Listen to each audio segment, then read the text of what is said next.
angena empedeni mangena empedeni usengena with a short a trunk ne short lekhwashuzela iAdidas ayiselo kungagana ke lokho angikaze ngikubone ngisho ngenhliziyo yami ngithi hayi uNkulunkulu namhlanje akulalwa ke uyabo kanyiwa namhlanje ngifuna ukubona phela and into eyayikhona mayiselele wangamenza noma yini uma isefika endlini wangena empedeni wangamqubula umbele kusofa ngibaza ubuthongo omngaka ya so I knew ukuthi once wangena empedeni he's going to pass out so uthemelala ke then ngaqala ke ngamtatulula ke that is when ngabona khona inhlanga probably ngangale stick se mic yakho sure fresh with blood then I connected them with my bleeding lo muntu lezinto over la ehlela la emathangeni ukhulu kusanensiza emnyama and my heart nearly stopped kwakhona izwe lithi angimbuze manje ngathi what if siba nenkinga sixabana ngophela ngilo umuntu uyashaya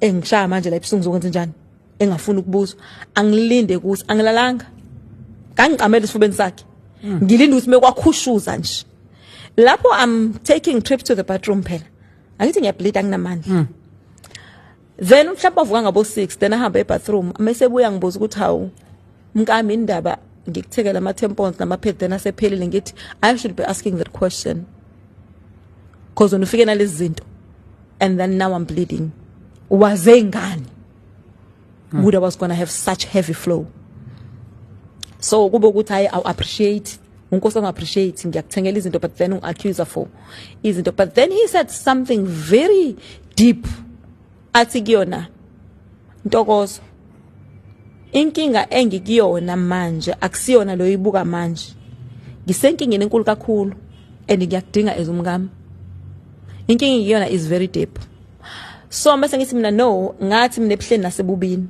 the only thing ongayenza don't talk to me ake sikhulume lo nkinga mawubuya ke and then see ukuthi siyibeka kuphi ahamba athi mebuya wayesenakho ngase ngikunotice ukuthi story sami sithi ngengilokhu ngidwela kusona kodwa wayesenakho ukuthi it's like masikhulume ngento ngathi wayibuya hamba yo consult abuye seshintshile nanifeni khulume nixoxe nivumelane mase buyile ashintshe so I could see umuntu ombili uthi ngathi uadvise uthu uqala vume athambe othi mase buya athi kahle wena ungijwayela hlanganaphi ngenaphi yini ezikuhlanganisa nezinto zami vele ngithi mina kube kuthiwa ngikisa kanjalo lo babulahla lezi zinto ngabe ngangicelile yini yabo all those things wawucela ubani vele so nga decide ukuthi ngabuka ukuthi ngihlalele la so what happened ngalo la ngake uthe suka wathi ubusy futhi uyahamba ke uya but before ahambe wangiprepare ukudla so prepare ukudla prepare isibindi umyeni wakho uma umazi uhleli naye usukumazi kahle ST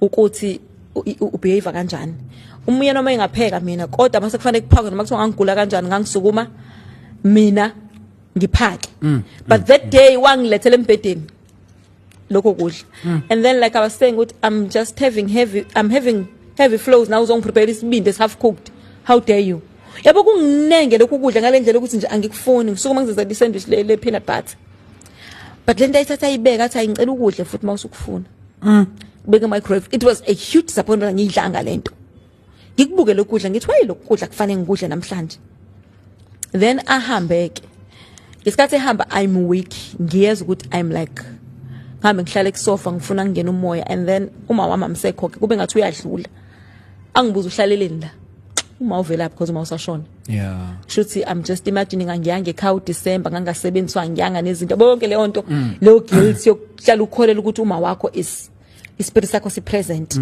mangibuyele empedeni it was like ke manje usebuya ngolaka like uyangibamba ukuthi ngitheke wena goduka like I could feel her presence then I jumped xosha zonke izinto ngayifaka ku washing basket ngafona usisi owaye wakade uma stand wethu ngathi sisingi no 200 rand vo ngiyekhaya mangichecka uUber uthi 160 so ngizokhokhela 200 rand please take akamosha ngasikhathi wangithatha on the gate mangibuyele emumva mase ngihamba ngithi no I need to take a lot of bad shit lama present omshado because I am bleeding ngibuyele ngifike nje ngivule phezulu hawasevuliwe angaze ngwavule nje abaseka maribin but doesn't matter ngithathe ngihambe nakho ke ngimase ngiyamtshela ukuthi sengisekhaya if you need me uzongithola ekhaya but angikho right ngibonile mangihlala ngedwe endlini ngopha ngizofa phela. I need to ukuthola sisibama bawonesi who are going to help me with the bleeding.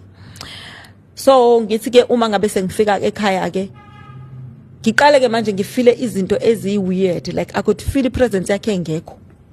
Lama ngifike ekhaya khona abantwana abancane, I was running around like a headless chicken, ngicasha ngezindlu. Yini inkinga yakho?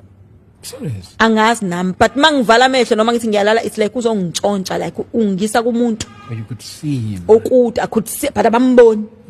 Like ngase ngudoli nje kaSilisi soma omncane. Wafela akekho, yabo sekumenyezwa. Lala. Akekho sesibhekile around the house, yabo akekho. Bese ngithi mina lalela, there's something so weird. Le ndoda mayifika again, ngicela ningifase. Angisafuna ukuya kuyona until ngoba lo muntu ade ngathandana naye. So you were literally mad? Yes.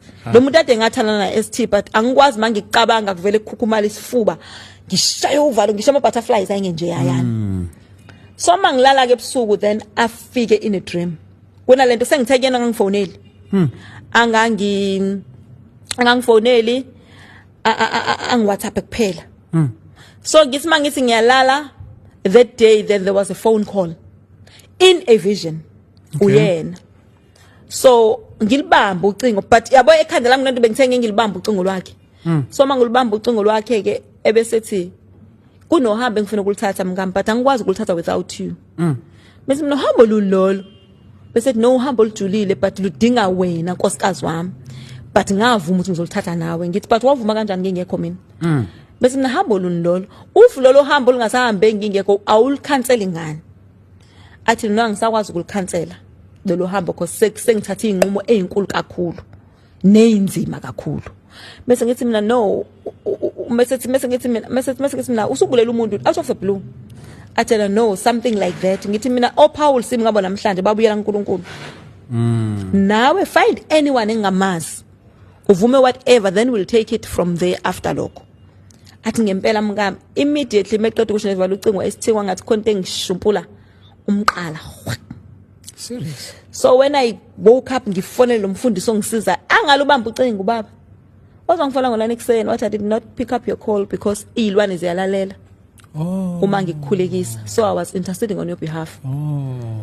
After that it was visions after visions. You know, ama attacks yayo yonke into eyifika, ayikho into engafiki. Spoke and stuff. Then on the third day, or before that, yena afone athi uhambe nani la endlini. Ngithi mina ngabe nesunlight. Baso uma uyifuna insipho yakho ke ngizokufakela imali eCapitec. Nami ngisho ngeattitude. Then on the third day mase ngithi adinwa like konke ngiyithathila ngiyazi, and I insist ukuthi uma wakho ufuna ukuzongibona basekhaya bazothi ngiyagula. Ngithi angifuni ukubonwa. Kathi ngizokuseni ngoza kuthiwa nansi imoto kwakuqala iCovid, so kwangahambi noma yini.